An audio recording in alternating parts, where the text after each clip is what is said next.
할렐루야, 주님을 송축합니다.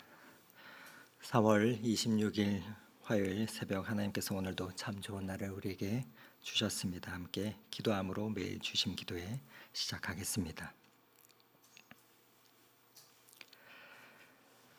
이 아침 한결같이 우리의 마음의 문을 두드리시는 주님, 주님의 두드림에 하나님 오늘도 온전히 응답하기를 원합니다. 상처와 온갖 더러운 것들로 가득 차 있는 우리의 심령 가운데 찾아오셔서 깨끗게 하여 주옵소서. 새로운 하루를 허락하신 것처럼 우리를 새롭게 하여 주옵소서. 오늘도 말씀과 기도 가운데 나아갈 이 시간, 주님의 세밀한 그 음성을 듣기를 소망하오며 우리를 사랑하시는 예수 그리스도의 이름으로 기도드립니다. 아멘.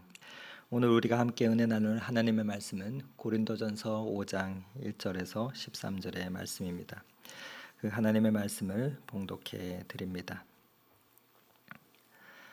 너희 중에 심지어 음행이 있다 함을 들으니 그런 음행은 이방인 중에서도 없는 것이라. 누가 그 아버지의 아내를 취하였다 하는도다. 그리하고도 너희가 오히려 교만하여져서 어찌하여 통탄히 여기지 아니하고 그 일 행한 자를 너희 중에서 쫓아내지 아니하였느냐. 내가 실로 몸으로는 떠나 있으나 영으로는 함께 있어서 거기 있는 것 같이 이런 일 행한 자를 이미 판단하였노라. 주 예수의 이름으로 너희가 내 영과 함께 모여서 우리 주 예수의 능력으로 이런 자를 사탄에게 내어주었으니 이는 육신은 멸하고 영은 예수의 날에 구원을 받게 하려 함이라. 너희가 자랑하는 것이 옳지 아니하도다. 적은 누룩이 온 덩어리에 퍼지는 것을 알지 못하느냐. 너희는 누룩 없는 자인데 새 덩어리가 되기 위하여 묵은 누룩을 내어버리라. 우리의 유월절 양 곧 그리스도께서 희생되셨느니라. 이러므로 우리가 명절을 지키되 묵은 누룩으로도 말고 악하고 악에 찬 누룩으로도 말고 누룩이 없이 오직 순전함과 진실함의 떡으로 하자. 내가 너희에게 쓴 편지에 음행하는 자들을 사귀지 말라 하였거니와 이 말은 이 세상에 음행하는 자들이나 탐하는 자들이나 속여 빼앗는 자들이나 우상 숭배하는 자들을 도무지 사귀지 말라 하는 것이 아니니 만일 그리하려면 너희가 세상 밖으로 나아가야 할 것이니라. 이제 내가 너희에게 쓴 것은 만일 어떤 형제라 일컫는 자가 음행하거나 탐욕을 부리거나 우상 숭배를 하거나 모욕하거나 술 취하거나 속여 빼앗거든 사귀지도 말고 그런 자와는 함께 먹지도 말라 함이라.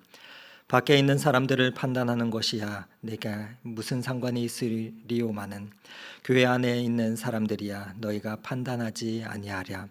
밖에 있는 사람들은 하나님이 심판하시려니와 이 악한 사람은 너희 중에서 내쫓으라. 아멘. 네, 교회는 하나님의 성전으로 거룩한 공동체입니다. 교회는 세상의 그 기준이 아닌 하나님의 말씀을 따라가는 그러한 공동체입니다.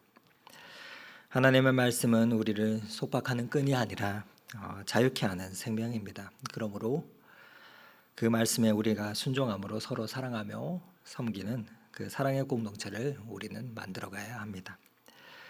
하나님의 계명은 사랑이기 때문입니다. 그러나 죄는 불순종이며 이웃을 미워합니다. 고린도 교회는 세상보다 높은 윤리적 그 삶을 보여주지 못할 뿐만 아니라 오히려 그들보다 못한 지경에 처해 있었습니다. 그러한 모습을 보며 사도 바울은 사랑의 마음 가운데 안타까움을 담아서 이 고린도 교회 안에 있는 죄의 문제를 하나하나 살피며 권면하고 있습니다. 그 중에 하나의 죄의 문제를 오늘 말하고 있습니다. 1절 말씀입니다. 너희 중에 심지어 음행이 있다 함을 들으니 그런 음행은 이방인 중에서도 없는 것이라. 누가 그 아버지의 아내를 취하였다 하는도다. 바울이 지적하는 죄가 무엇이었습니까? 그것은 음행이었습니다. 그 죄는 교회의 거룩을 해치는 치명적인 죄였습니다. 죄는 어느 날 갑자기 생기는 것이 아닙니다. 씨앗에서 싹이 나고 줄기가 자라고 마침내 열매를 맺듯이 죄도 시간을 통해서 자라납니다. 작은 죄를 용납하면 더욱 담대해져 강한 힘을 발휘하다가 결국은 공동체와 가정과 교회 전체를 무너뜨리는 그러한 죄가 됩니다. 죄는 교회의 거룩을 해치기 때문입니다. 사도 바울이 지적한 것은 바로 다름 아닌 아버지의 아내, 곧 계모를 자신의 아내로 취한 사건을 언급하며 말을 하고 있습니다. 누가 그 아버지의 아내를 취하였다라고 말합니다. 하지만 이것으로도 그 음행의 악함을 표현하는데 충분치 않았던지 그는 이렇게 덧붙입니다. 그런 음행은 이방인 중에서도 없는 것이라 라고 말하며 말입니다. 이 표현은 아마 로마 시민권자였던 사도 바울이 로마법을 생각하며 한 말일 것입니다. 당시 그리스 로마 사회의 문화의 로마법에서도 이는 금지된 것이었습니다. 당시 로마법은 근친상간과 관련된 법을 3촌 이내의 친인척 사이에 그러한 관계를 엄격히 금지했습니다. 그래서 이 규정을 어기는 자들을 재산을 빼앗고 섬으로 유배하며 사회적 지위를 박탈하는 그러한 처벌을 받았습니다. 그런데 더 큰 문제는 교회가 그러한 것에 단호하지 못했다는 것입니다. 도대체 어찌된 영문인지 세상에서도 용납하지 않는 그러한 죄를 통한이 여기지 아니하고 그러한 일들을 행한 자들을 치리하지 않았음을 보며 통한이 여겼던 것입니다. 사도 바울이 비판하고 있는 이 대상은 음행을 저지른 그 사람이 아니라 그들을 치리하려고 하지 않고 용납하고 쫓아내지 않았던 그 교회에 있었습니다. 왜 고린도 교회는 이 말로 표현할 수 없는 죄를 저지른 사람을 쫓아내지 아니하였을까요? 먼저 이 음행의 원인을 당시 사회적 관습의 배경에 비추어서 생각해 볼 수 있겠습니다. 그 시대에 결혼한 여인들은 일정한 권리를 가지고 있었습니다. 그 권리 중에 하나가 유산 상속입니다. 결혼을 했는데 남편이 죽으면 이 남편의 유상을 상속받을 권리가 있었습니다. 그런데 미망인이 재혼을 하면 그 재산은 결혼한 새 남편의 소유가 되었습니다. 바로 이런 연유에서 유력한 집안에서 막대한 재산을 잃지 않으려고 상상할 수 없는 그 음행을 교회 공동체 안에 있었던 한 사람이 범하였던 것이죠. 그렇다면 교회는 왜 이런 행위를 묵인했을까? 고린도전서 1장 26절을 통해서 우리는 유추해 볼 수 있겠습니다. 고린도전서 1장 26절에는 이렇게 말합니다. 형제들아 너희를 부르심을 보라. 육체를 따라 지혜로운 자가 많지 아니하고 능한 자가 많지 아니하고 문벌 좋은 자가 많지 아니하도다. 고린도 교회의 교인들은 대다수가 평범하거나 또 집안이 좋지 않은 자들이었습니다. 많이 배우고 집안이 좋고 힘 있는 그러한 자들은 소수였습니다. 그러나 소수였지만 그 영향력은 공동체에 절대적이었습니다. 지난주에 고린도전서를 시작하며 전영호 목사님께서 고린도의 배경에 대해서 설명해 주시며 당시 축적된 부를 자랑하던 후원 제도인 호회 제도가 사회에 자리를 잡고 있었다라고 언급했습니다. 당시 사람들은 이러한 후견인과 비후견인의 그러한 관계로 얽히고 설켜 있었습니다. 그러다 보니 사회에서의 그 관계가 교회 안에서도 그대로 적용된 것으로 생각해 볼 수가 있겠습니다.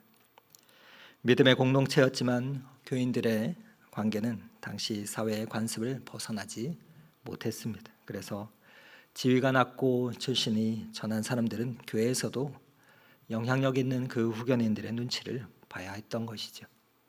이러한 상황에서 이들은 이방인들도 부끄럽게 여겼던 그러한 음행을 저지른 이를 쫓아내지 못하고 지켜볼 수밖에 없었던 것입니다.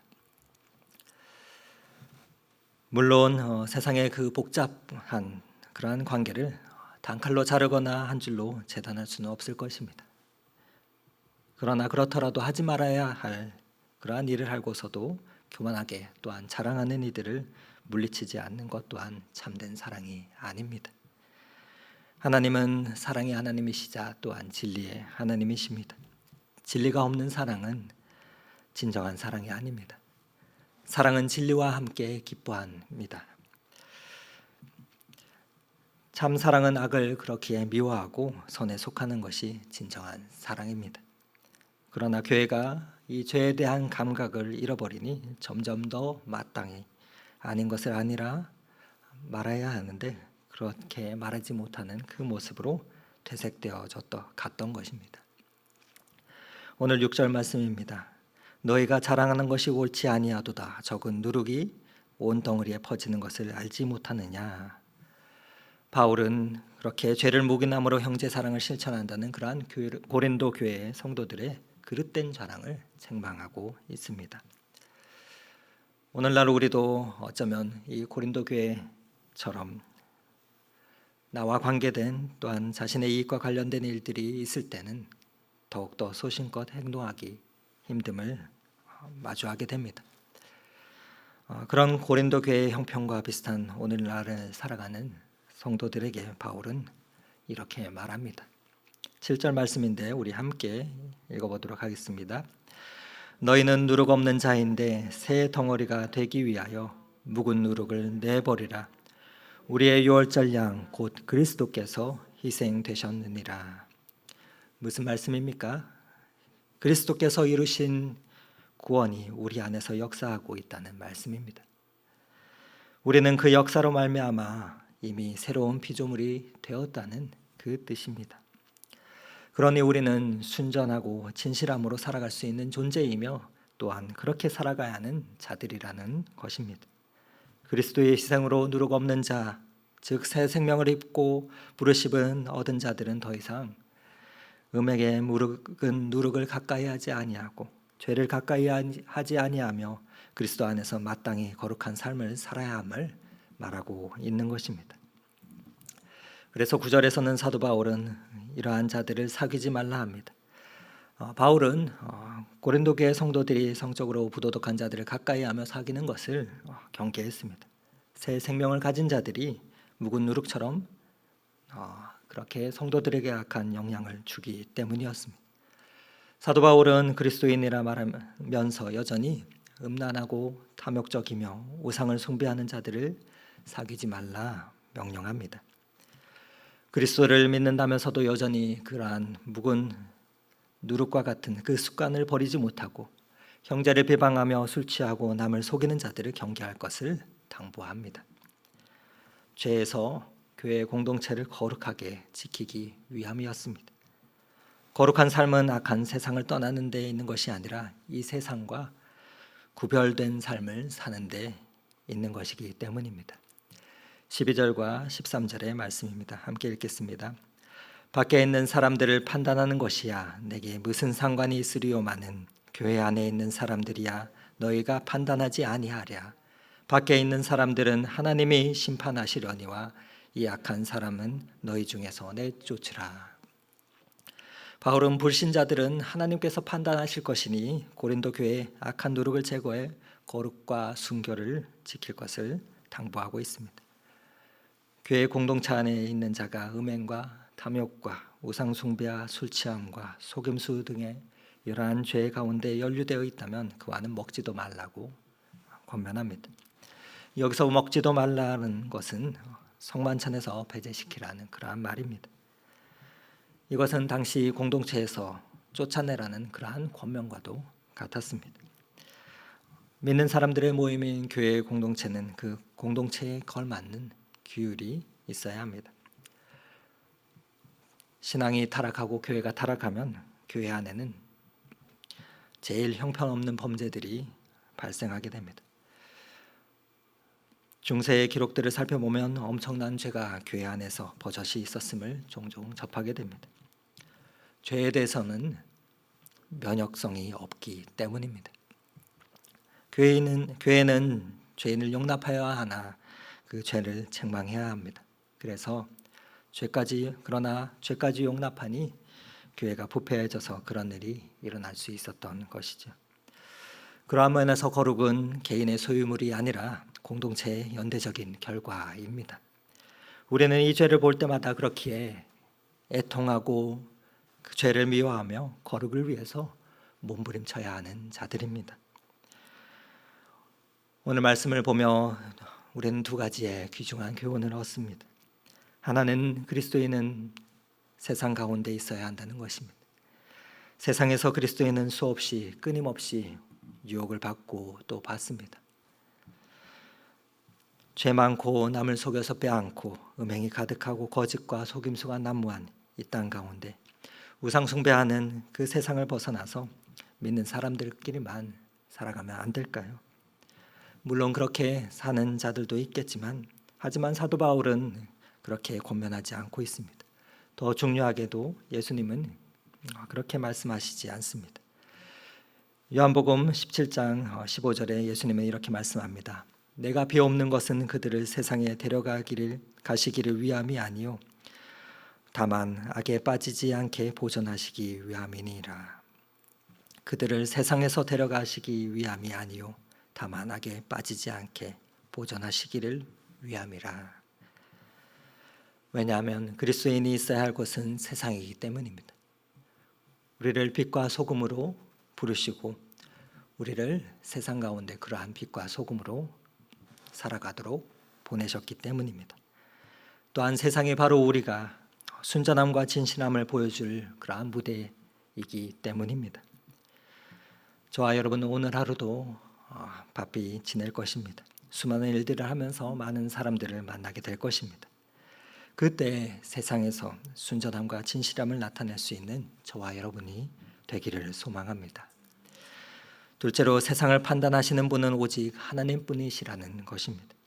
세상을 판단하는 일은 사도의 일도 아니고 교회의 일도 아니고 그 어떤 그리스도의 일도 아닙니다. 오직 하나님만이 세상의 심판자가 되십니다. 그 주님께서 오실 때 세상에서 하나님이 없이 살아온 그 삶에 대해서는 하나님께서 반드시 물으실 것이고 책임을 요구하실 것입니다. 교회는 그렇게 회개하여 복음을 믿도록 하는 일을 하는 그 일이 교회가 할 일입니다. 교회는 아무리 숫자가 많더라도 거듭난 성도가 몇 되지 않는다면 마스리는 교회는 금세 복음의 능력을 잃어버리기 때문입니다. 사랑하는 성도 여러분, 오늘 우리는 세상보다 더 엄격하게 죄를 미워하고 공동체의 거룩을 유지해야 합니다. 교회는 죄인을 용납해야 하나 또한 죄는 책망하여야 합니다. 참으로 어려운 일이 아닐 수 없습니다. 하지만 그렇기에 더욱더 우리는 성령님의 도우심이 필요하고 주님의 은혜가 필요한 자들입니다. 또한 이것이 어렵다고 해서 세상을 포기해서도 안 됩니다.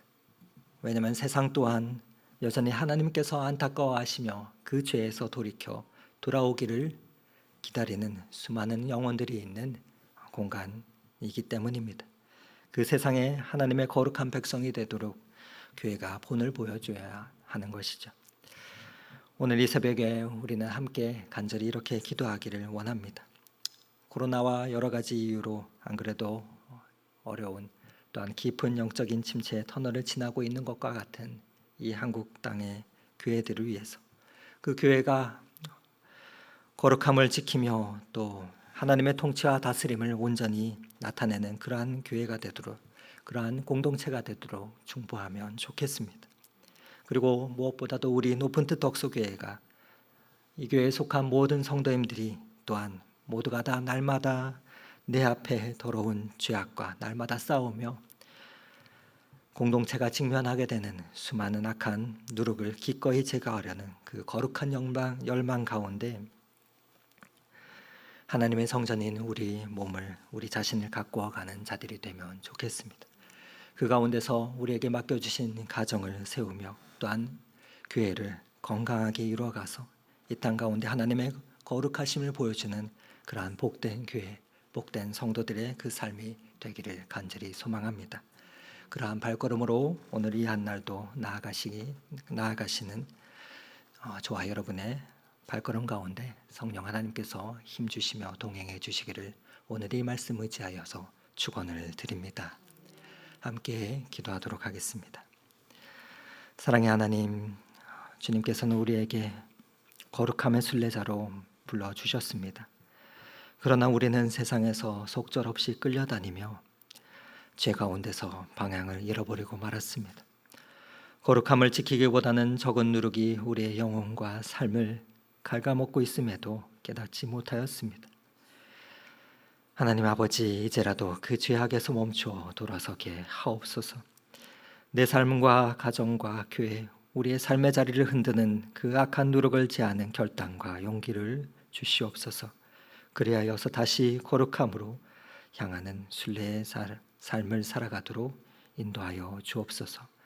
또한 내 땅 가운데 그리스도의 계절을 가져오는 그러한 복된 인생이 되도록 하옵소서. 그렇게 주님의 현존 앞에서 오늘도 정결케 되기를 소망하며 우리를 그리스도의 순결한 신부로 삼으신 예수 그리스도의 이름으로 기도드립니다. 아멘.